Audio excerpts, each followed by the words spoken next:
the opportunity of another Sabbath day as we gather here in fellowship to learn, to unlearn, and also to rid ourselves of preconceived ideas. We ask that you lead us, be our guide till the very end. This is our prayer of faith in Jesus' name. Amen. Mko poa? Wiki imekuwaje? Sabina tu amejibu.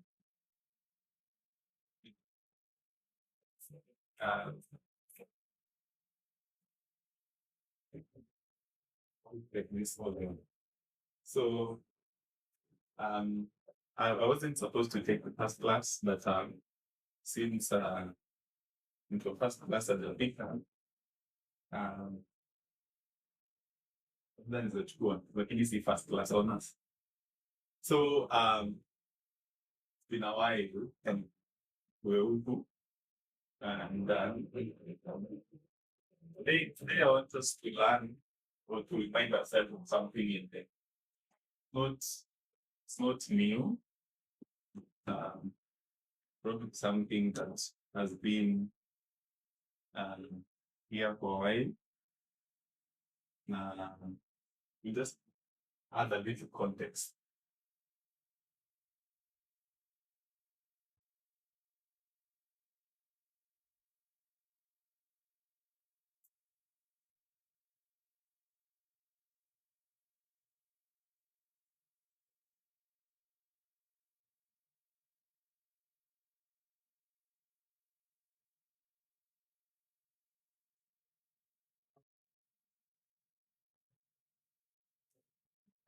This is not entirely new.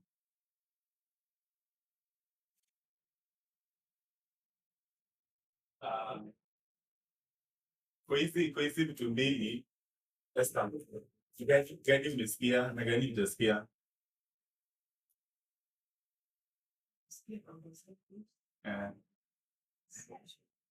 Hii basi sijali. Sasa in my married life, sasa nafunza hivi. So Esther says she's heard about contraceptives, hujasikia ya pili sexual liberation. Gitao, umesikia hizo mbili ama moja? Hii ya kwanza, hii ya pili bado. Na mmesikiza zote mbili. Joy na hivi. Okay. So for people who when wamesikia I'm supposed to end at 11:35. 11:15. Sorry, 11:15. So when umesikiza contraceptives, what umesikiza nini? Like, what do you know about contraceptives? See, inapokuwa ni understand this. Method of pregnancy prevention. Method of pregnancy prevention. So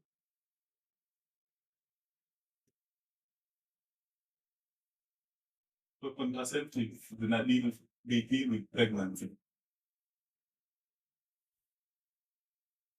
Pregnancy prevention. So which ones do we know? Sasa Gladys. Maybe sasa kuongea. They also use for spacing of children. Oh, so there's also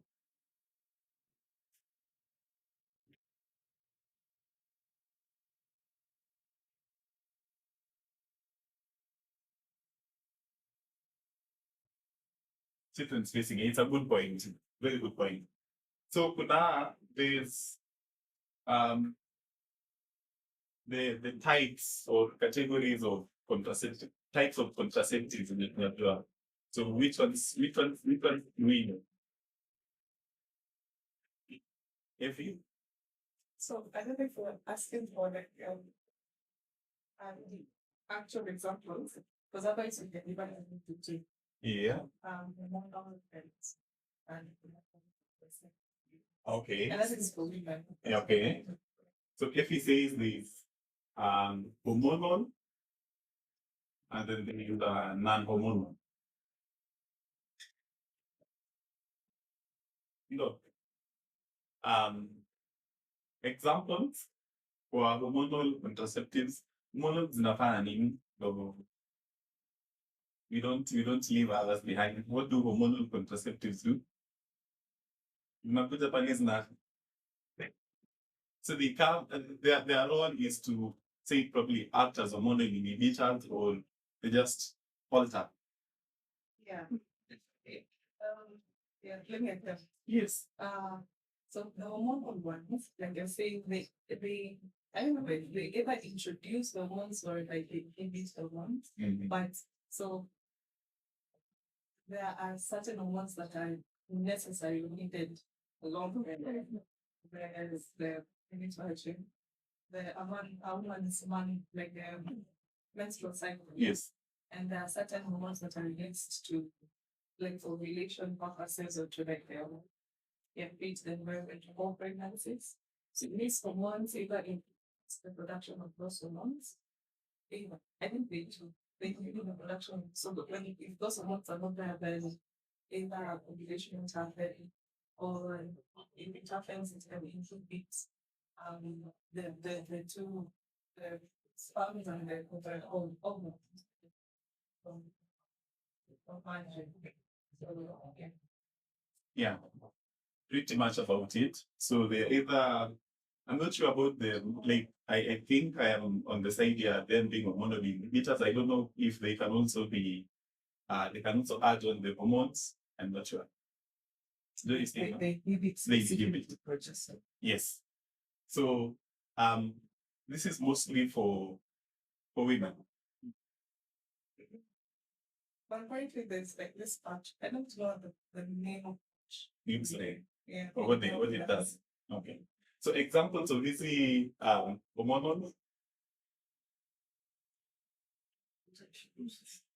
Say again, Gladys.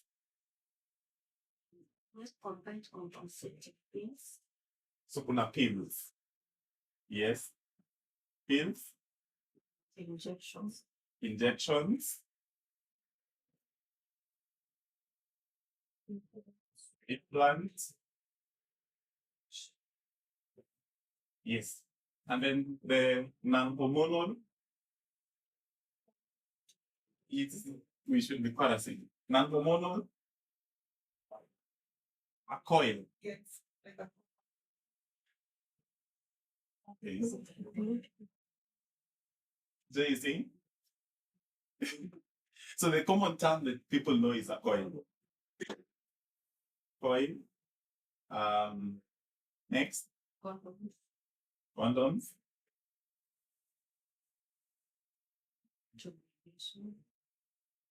As the same to Mr. Wilton.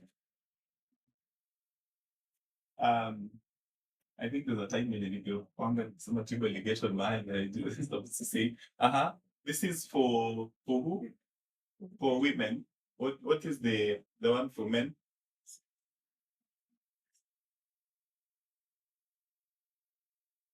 Vasectomy. The other categories of also non-hormonal, like it's called this one they call behavioral, yeah. The ones that deal with withdrawal. Science calls it coitus interruptus. And there's also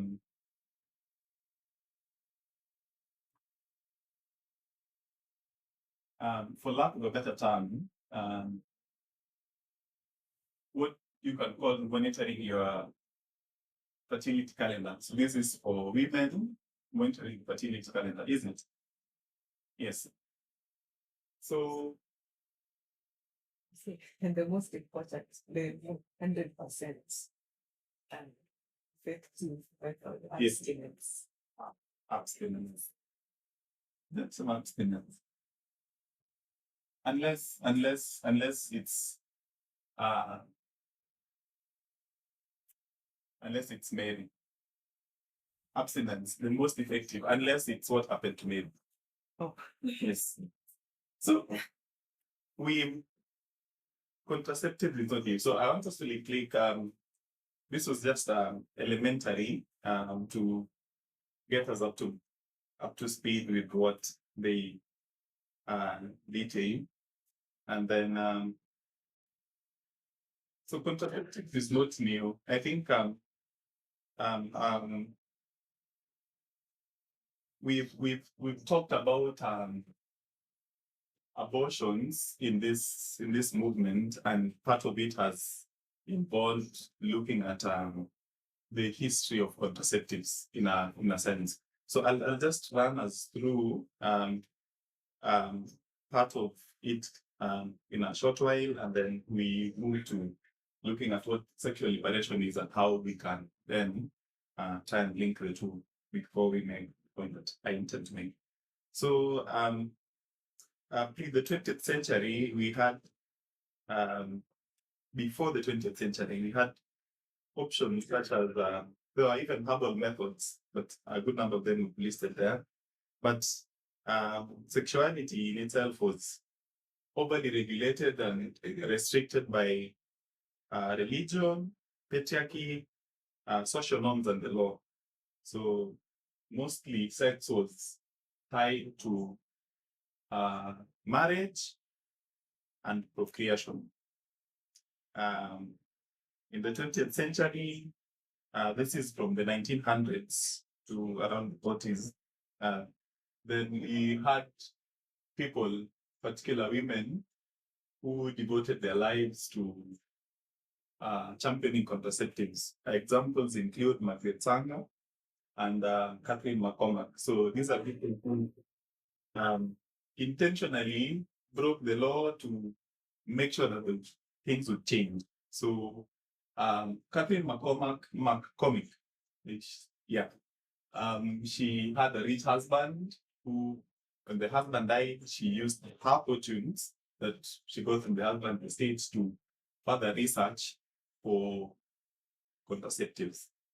And then you know the infamous Comstock laws that prohibited sharing, spreading, publishing of lewd material. And for them, lewd material included contraceptives. So patikana inauza any contraceptive material, ilikuwa ni gazeti ama just a piece of paper you published to create awareness, you'd be arrested. If you sell contraceptives, you'd also be arrested. So there's a lot of restrictions. Then between the 50s and 60s, we had the pill being invented in 1960. So which became a big turning point in reproductive health and sexual matters. So at the same time, the sexual revolution begins. So sexual revolution is a period or a phase that shows an awakening and constant, a radical demand in how sexuality and reproduction is viewed and portrayed. Then came the 70s and 80s, where the number of one thing that I failed to mention is the period between the 50s and 60s. There was also a famous case that I think we remember, Griswold versus Connecticut, where the court decided that it touched on matters of marital privacy, and on top of it, it also barred states from restricting or criminalizing contraceptives for married couples.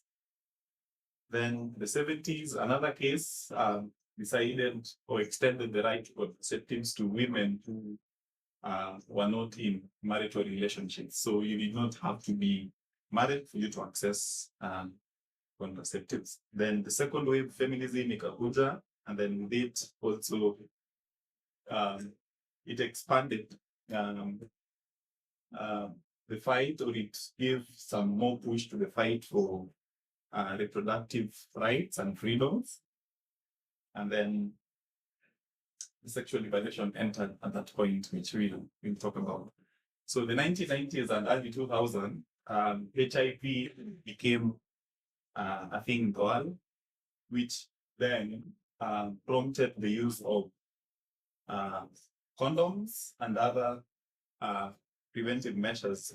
So one, to prevent the disease, but also for in preventing, in being used prevent the disease, it served a double purpose. That on the one hand, but also um, um, guaranteed the prevention of pregnancies. Then organizations such as the United Nations and the NGOs also um, took up reproductive rights seriously and began to um, champion contraceptives. Then sexual liberation was also like widened or broadened to include LGBTQ rights, sex education, and sexual health as a component of public health. And then now from the 2010 to the present day, there's a lot of innovation that has happened in the sphere of contraceptives, including advanced methods such as sterilization that includes tubal ligation and vasectomies, which did not exist in those prior histories. So that will be like a quick summary of the history of contraceptives in a nutshell. So unless someone has a question, I want to bring us, like, introduce the topic, sexual liberation.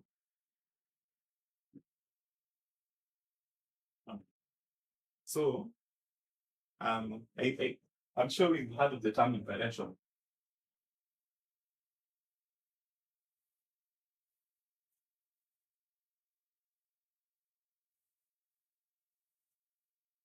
So when liberation, to any person, what does liberation? What do you understand liberation to mean? You,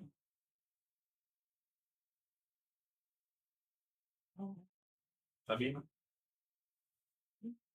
To have liberty. To have liberty. Okay. Yeah. To be simple, if we say Kenya was liberated from colonialism, what do we mean?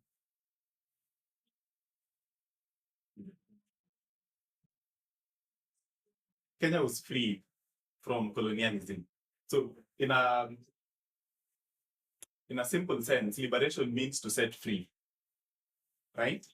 To set free. So it means that before setting free, there was some sort of bondage or there was some sort of restrictions. So it means before the sexual liberation, there was a sexual restriction, sexual bondage, or something. Yes.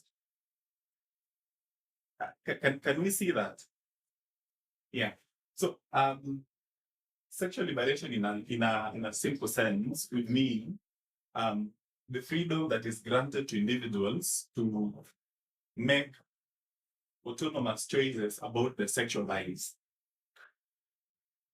Yeah. So people have sexual lives, or people will eventually have sexual lives, but these sexual lives at some point, people will need to make these choices. So if I were to read a simple definition, it means the freedom of individuals to make autonomous choices about their sexual lives without being bound by restrictive cultural, religious, and political norms. So we understand that we have cultural, religious, um, and political norms.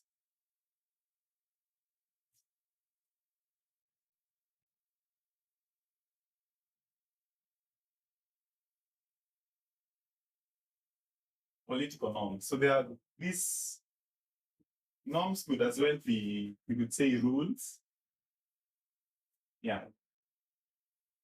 So there's a way these norms or rules, they impose limits or restrictions on people's sexual lives. Can anyone think of a way in which um, these rules could put restrictions on sexual lives of people, so that you're not making your own autonomous choice, your personal choice as a person, but the choices you're making are dictated by these ones.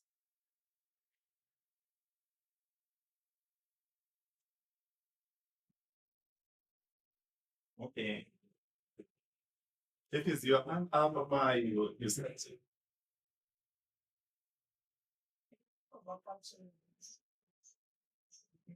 Cultural Yes. restricts sexual liberty. Mm. And so I guess, I mean, culturally, the uh, rites of passage.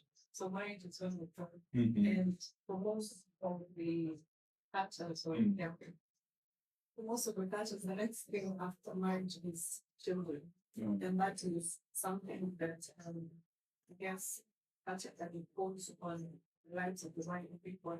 Yes. Expecting them to get children almost living it Yes. after this.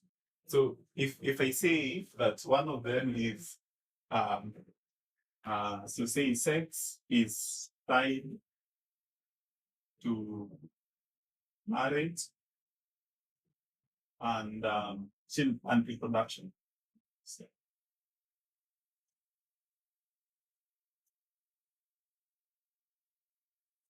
yeah.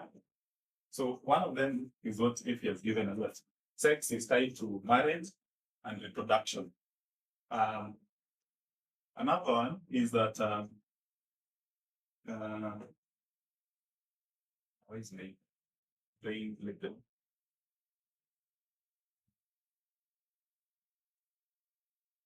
Uh, Sex is let me see.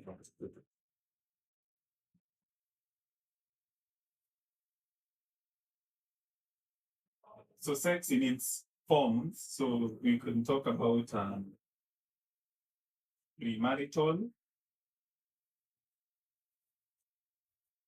premarital, um, homosexuality,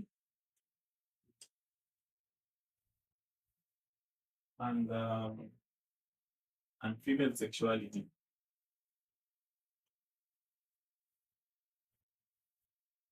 Are tied to stigma or shame.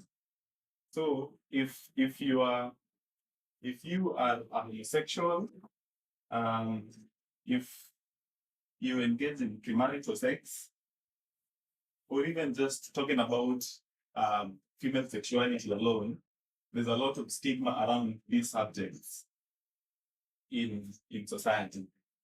And another thing, there's also less empowerment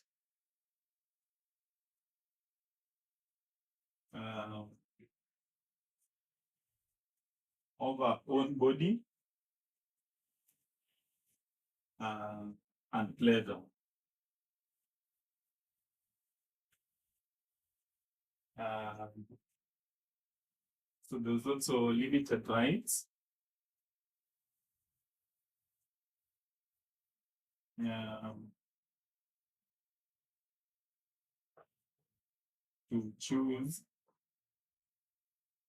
um,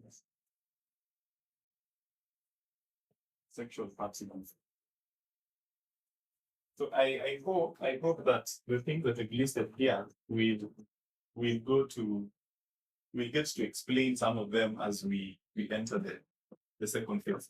So what the sexual liberation simply did was to see or identify these restrictions that existed in in how society um, defined or understood sexuality and sex in general, and then say that so what they are going to do is what needs to be done or what needed to be done was to ensure that these freedom, individuals are afforded freedom to make autonomous choices when it comes to their sex lives without those restrictions.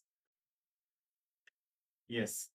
So someone would then ask them, so how do the two link or how do the two go together? My getting. So we learned before that contraceptives are about pregnancy prevention, and Gladys also helped us to understand it's about also child spacing. So the sexual liberation was vile tumesema na pair that gives that ability to make those choices without um, those restrictions. So you could easily say that contraceptives they enable the sexual liberation. I'll just abbreviate as SL. While the sexual liberation, not Sunday law, please. I think probably for people who with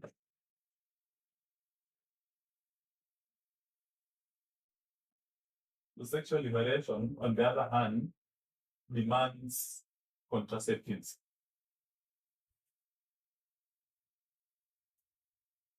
In a way that this becomes the tool and this becomes the outcome. So if we have if so provide the tools and enable this outcome. So if you deny the tools, then you're not going to have the outcome. I don't know whether we can see that. So if in a way, what contraceptives will do is they would probably reduce the fear of unwanted pregnancies. They would allow people, especially women, to engage in sexual relations on their own terms in a way so that they can the end of it would transform sexuality to so that you move from the point of view that sees sexuality as solely reproductive to the point where you can see it as being recreational on the one hand, being intimate, and also being a form of expression. So that is what contraceptives will do. And on the other hand, once societies begin to embrace this individual sexual autonomies, then they can demand for these tools which are safe, and they can also they can also wish or demand consensual choices without having to deal with lifelong consequences.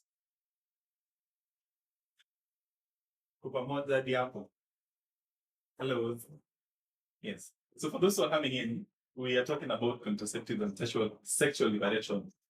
So we are at the point where we are trying to draw a link in both. So contraceptives are methods of pregnancy prevention, methods or devices of pregnancy prevention. Sexual liberation, on the other hand, is granting freedom to individuals to make their autonomous choices when it comes to their sexual lives, and in a way that frees them from the restrictions of culture, religion, and politics. Okay? Yes. So until where we are, I want to ask a question. So who do you think contraceptive and sexual liberation, I don't say serve the most, but who do you think would, in society, who do you think would be very open or eager to embrace contraceptive and sexual liberation? Which members of society? What's all? Women. Why? But one time they've been having that They've not been having that freedom. They've not been having that freedom. Okay. Um, okay. Women. Who disagrees with the Chola? Yes, Dal. Don't think it's. I think it depends. I don't think it's as simple as saying that. Yes. Oh, so you see it can benefit a spectrum of members of society. I think it's hard to say, Yes. generalize and say who will this benefit more, because that's assuming that this big group of people all have similar goals, objectives, or views about pregnancy or sex, which to me I think is, and even not only that one group, but the other group. Yes. So to make another assumption there. No. That's why for me, I find that hard. To me, it's a generalization which I can't work with. Can't work with. Fair enough. It's the reason I asked which people do you think are likely to embrace or like take up contraceptives and the sexual liberation in society. So the thing is, we're working with the likelihood. We're not talking about an absolute. Fair? Okay.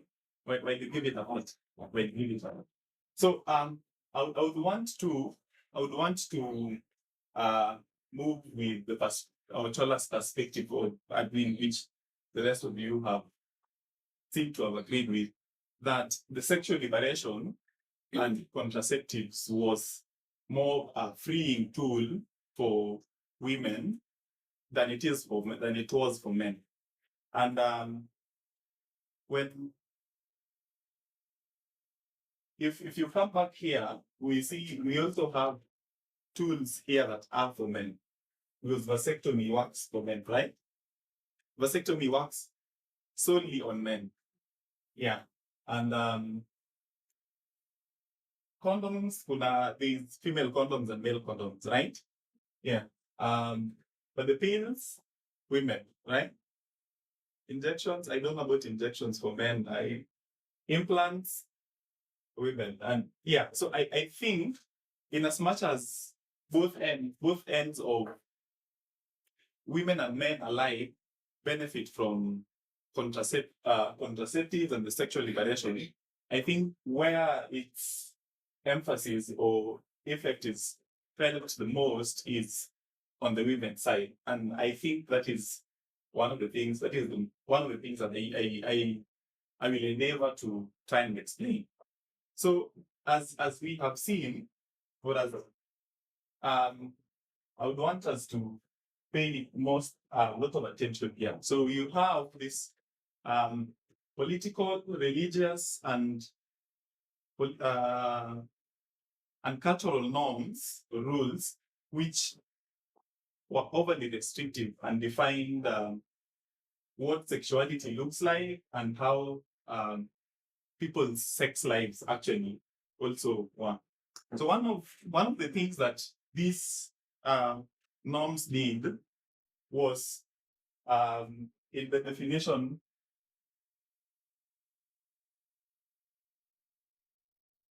of who a woman is. And I want to present it that mostly the definition of a woman was merely descriptive. So it was descriptive in the sense that it described women from the reproductive angle. So those motherhood. I'm still trying to see how these two are not the same.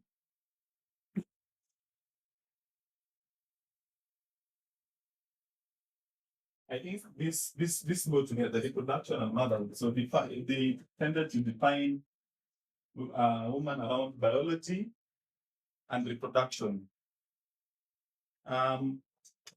There's a documentary, a conservative documentary that is called by someone who's called Matt Walsh. How many people have encountered this documentary anywhere? You haven't. I Lena. Actually, is pointing at you. Uh, Matt Walsh is a conservative fellow. Um, one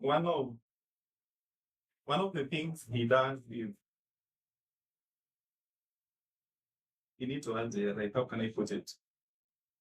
He talks about common sense, nature, and stuff. So and he dubs what the things he's talking about as truth. So one of the things Matt Walsh did was to try and discredit or talk about what it is that people define as what science and what has been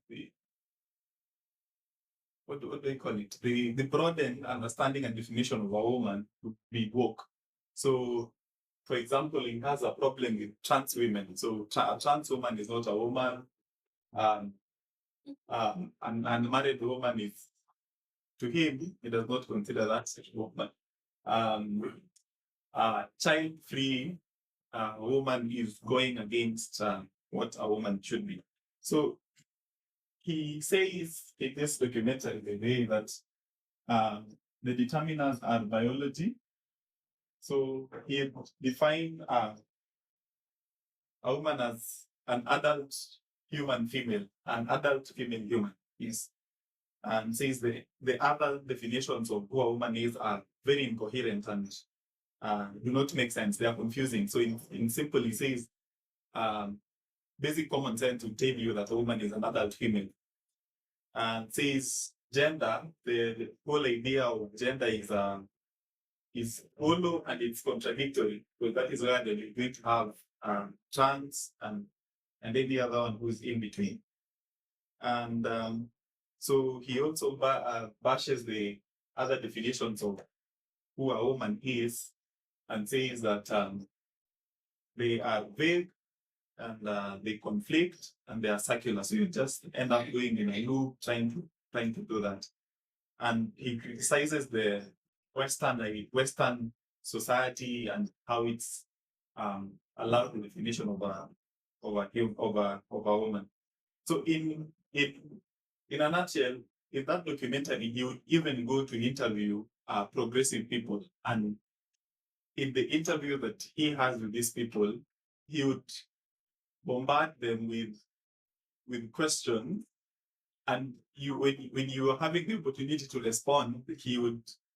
What is that tactic? The one that Trump uses. They give you questions and the questions before you answer. They give you another one and they give you another one. They badge. Yeah, it's called badging. So they will badge you the point that you're not giving them any meaningful feedback, and they simply want to reinforce what they have. So at the end of this documentary, it says that then throughout this documentary, he's saying that all he's seeking is the truth. Yes. So I'm bringing this in here because for him, mostly the definition of a woman is in along these two lines: production and biology. Anything that falls outside of that is not a woman. So I want to say how. So for what the sexual liberation did was to attack this, which is essentially what Walsh and this conservative definition of a woman is. So what contraceptive and sexual reproduction did, sexual liberation, did was enable make it possible to define who a woman is outside these two parameters, so that you could define a woman in a broader way that is not as limiting as this one is.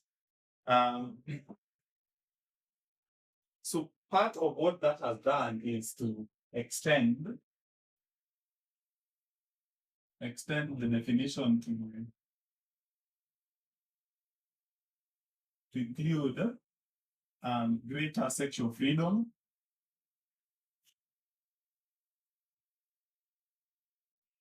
and individual decision making. So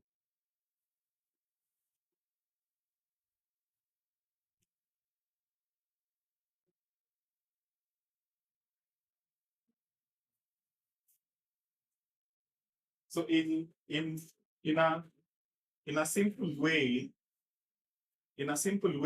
what the sexual liberation and contraceptives did was to enable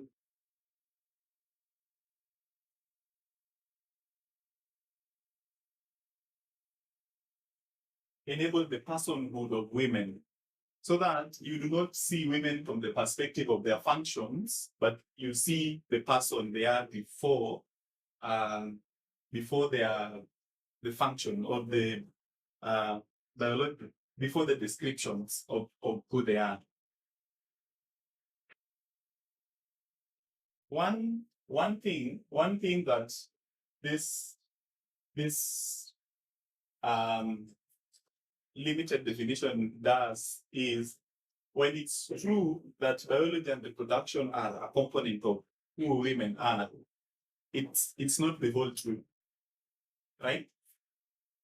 So say, like, for an example, if someone were to describe Judy and say, oh, the woman with glasses, is that Judy? It's true Judy wears glasses, true. But if you reduce Judy to her wearing glasses, is that fully describing who Judy is? Or is that who Judy is? Yeah. So this is literally what the sexual liberation actually did, so that women can be viewed way beyond um, how this looks like. So I want to move to one more stage, and then come to my final ending. So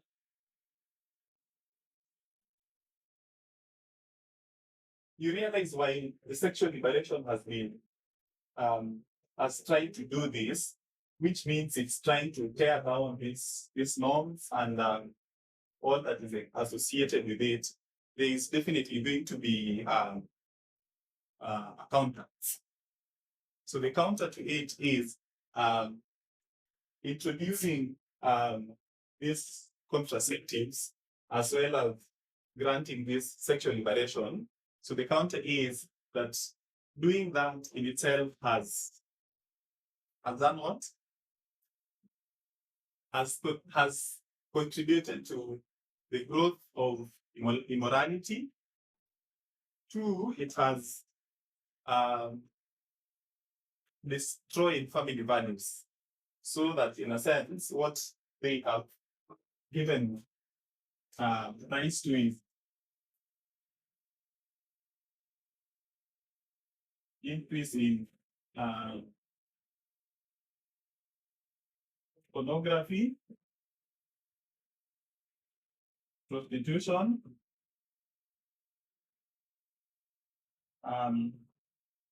casual sex, um,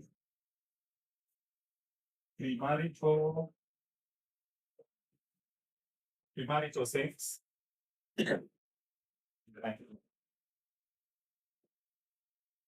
Have you heard of these things being said somewhere? Okay. So the other question is it true? Yes? You want to add? Yes. We both. I think yes. If he has added as one, we both. We both. So it's been widely said that access to contraceptives and the sexual liberation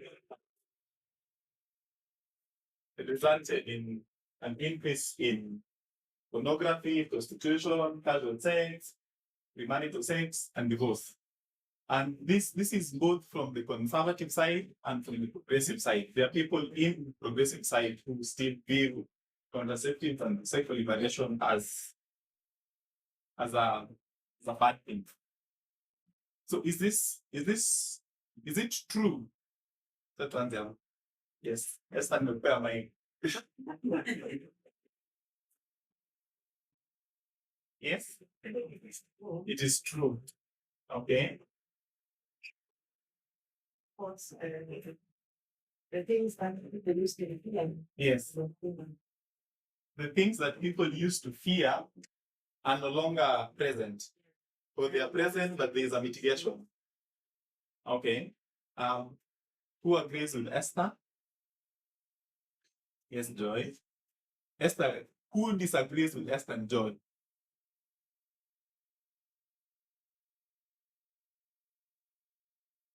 No one. So no one is agreeing, no one is disagreeing.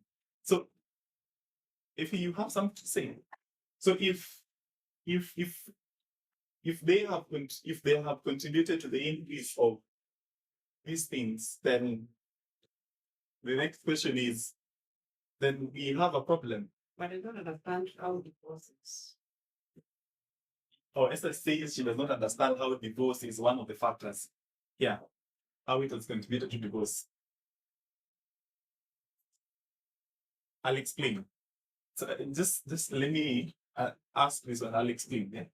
So increase in so if this is what all this has increased due to contraceptives and sexual liberation. So do we then say that it's bad and then therefore we should not have them all together? Yes.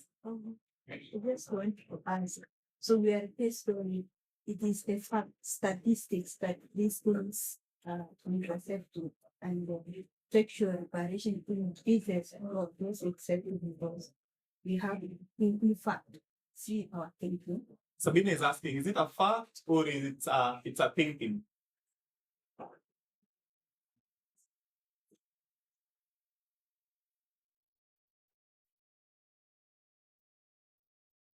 Natural wangu aje?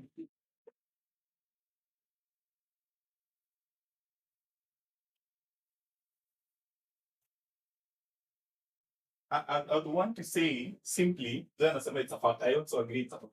I want to say simply that the fact that the risks that were associated with the period before contraceptive and the sexual liberation existed, the fact that those risks can be put at bay can allow people to be explorative and what's the term? Yeah, explorative. And that would mean experimentation and all that can happen, casual sex and all that, which as to whether it's a good thing or bad thing, I still don't know. But yeah, it can do that. My question would be, do we have these things before the sexual liberation? Or before contraceptive? Did we have them? Yes? So not as much. But are these structural issues?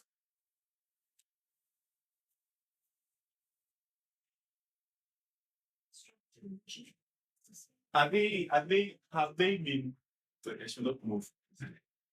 Have they been have they been things that have existed in society systematically over a period of time and have they? They have, right? So that there is something that is coming to nudge. I'll give the example of technology. When you talk about technology, for example, technology is neutral, is it? Yeah, it can be used to exacerbate something that was already bad, or it can be used to further that which is already good. True? So if people are using technology to a detriment, are we to blame technology or are we to blame the systems that were already there that were the part that was already there?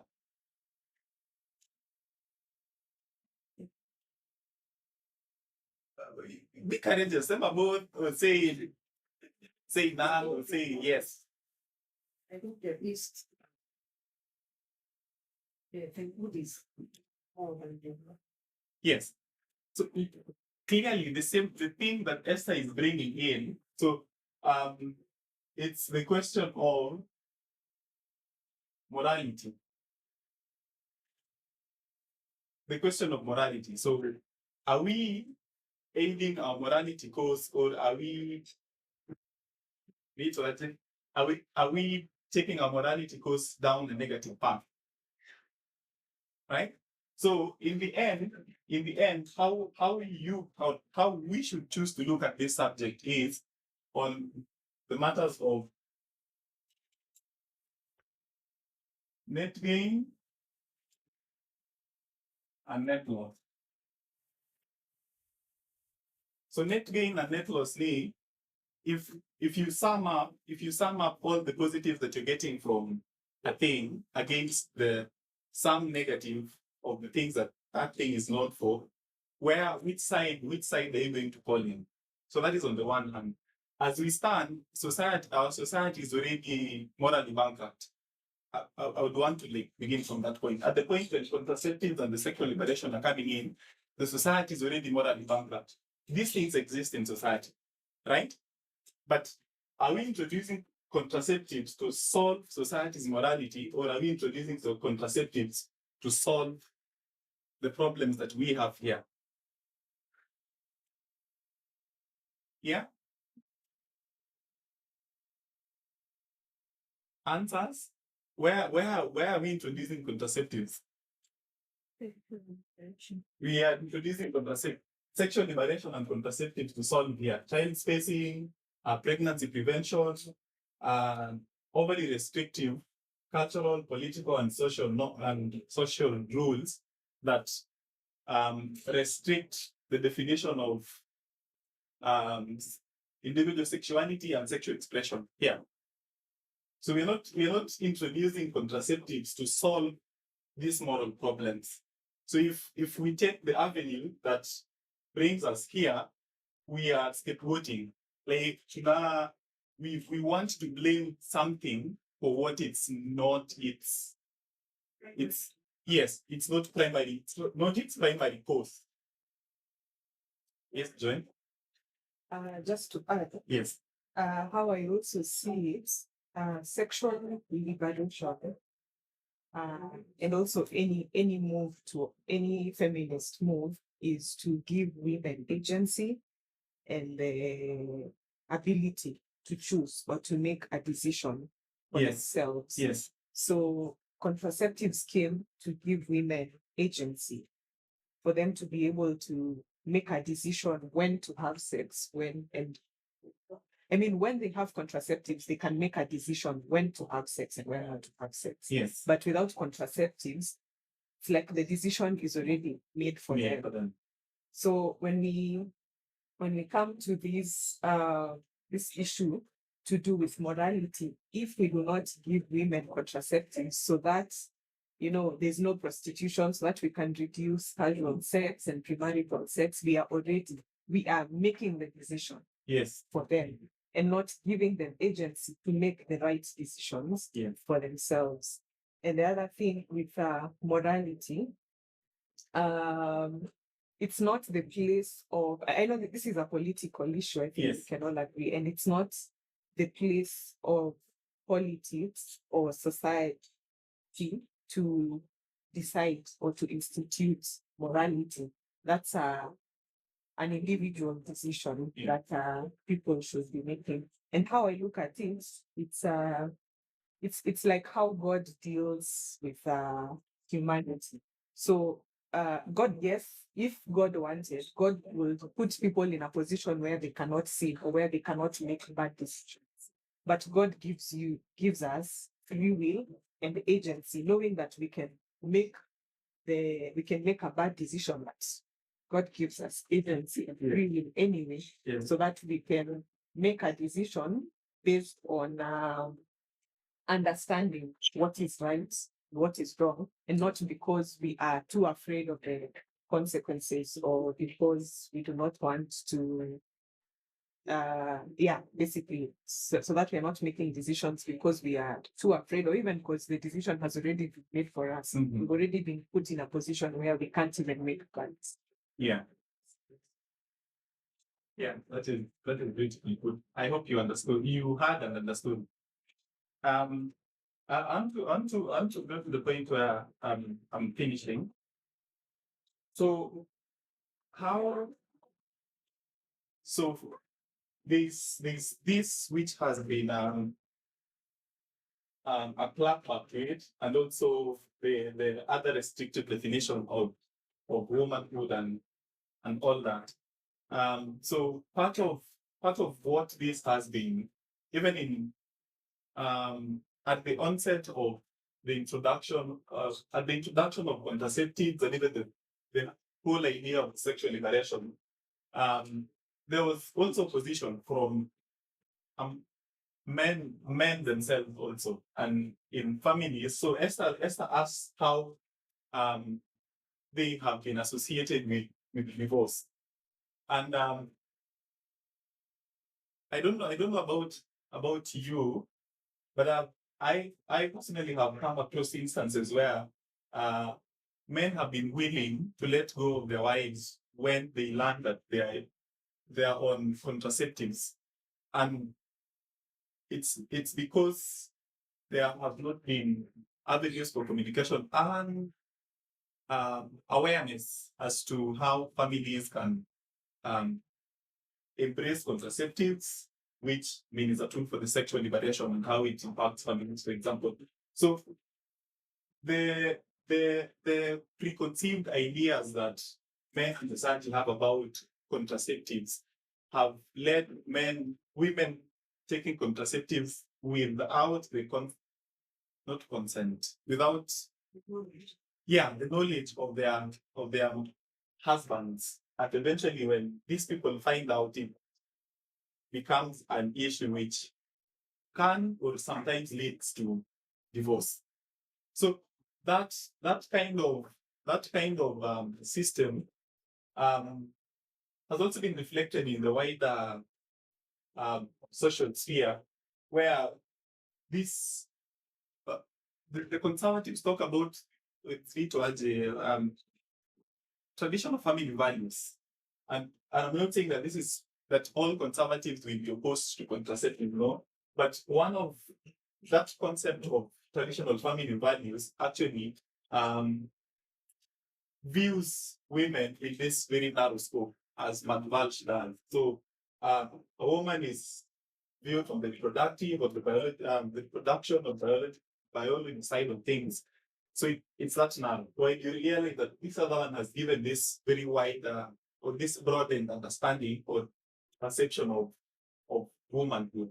So what then is left is you have a society saying and men um, who are reacting to the redefinition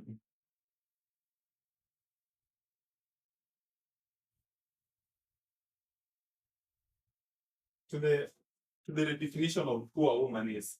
So it's possible for um, women today to be child free,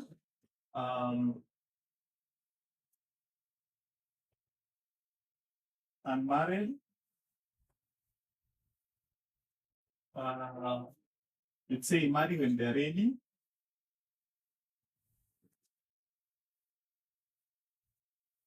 So child free, and also put here,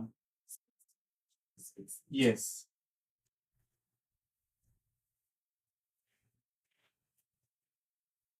Women can focus on careers,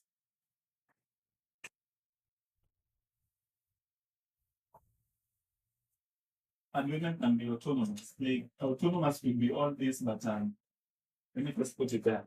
So women can be all this and also be this. Or can be all this, but not this. So it can be that uh, fluid. So what society and men are doing is react to how women have redefined themselves as opposed to adapting to this redefinition. I bet Men could also redefine who they are, right? Men could also redefine who they are. You could decide to look at yourself, for example, as fatherless man or an unmarried man, or all these things. But it states that has not happened for men. So when women have redefined themselves outside those norms that we have, then this is what men are left reacting to, like attacking. So you're attacking single mothers, or you're attacking married women, you're attacking child-free women, or women who space their children, and women who marry late, women who choose their careers over marriage or reproduction. Essentially, you're attacking the personhood of a woman. Yes? Yeah. Any questions or comments?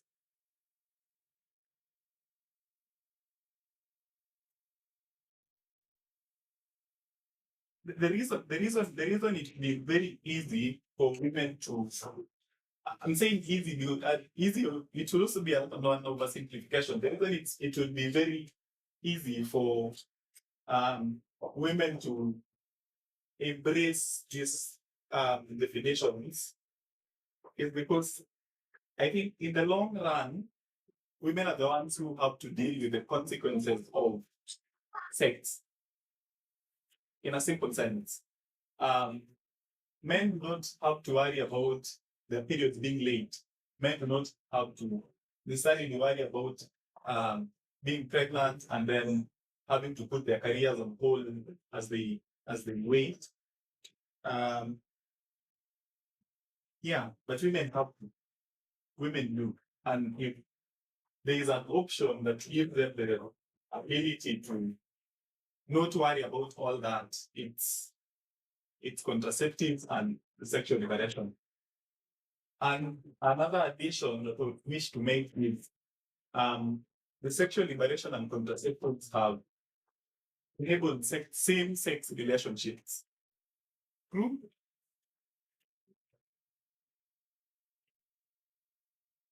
Anybody see that?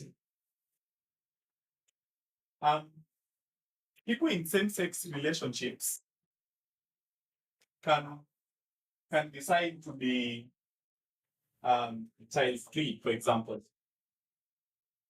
Yeah. But if you look at the what's it called? The period prior to the sexual liberation, because what the sexual liberation basically did would also expand the understanding of sexuality and gender in general, so that sexuality was not basically heterosexual, but it could also be homosexual. Yeah, I'll leave it at that. So if you do not have any questions, I ask Ray and donate my 5 minutes to the session. I have a question. Yes, please. That's on contraceptive. Have any side effect? Do contraceptives have side effects? Yeah, I think that is the simple answer is yes, but I'll leave that to the experts. Gladys, yeah. You'll help us answer. Oh, any woman here who has used yes. Oh, Judy is asking, do contraceptives have side effects?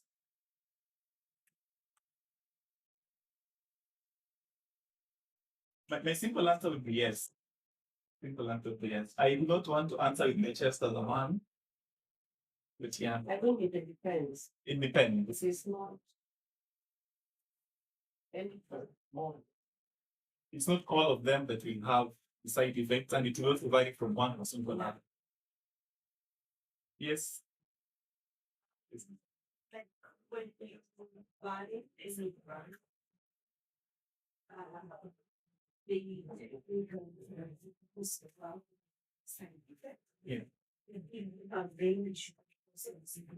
Yeah. And the second round is taken is to find one ring and some itchiness in their nose. With swollen eyes, you can expect probably someone felt drowsy. I think it's the same with family planning. We will have and then our views and the way it would react is different from how it would react to human being and how it would react to the person. But sometimes what happens is you've seen the drug has side effects, but then you still avoid to have it.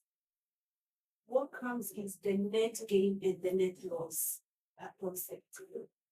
Would I want to die, or I take this and live with the lesser evil, which is so I think that's how I would ask someone to consider. Would I want to go for a family planning?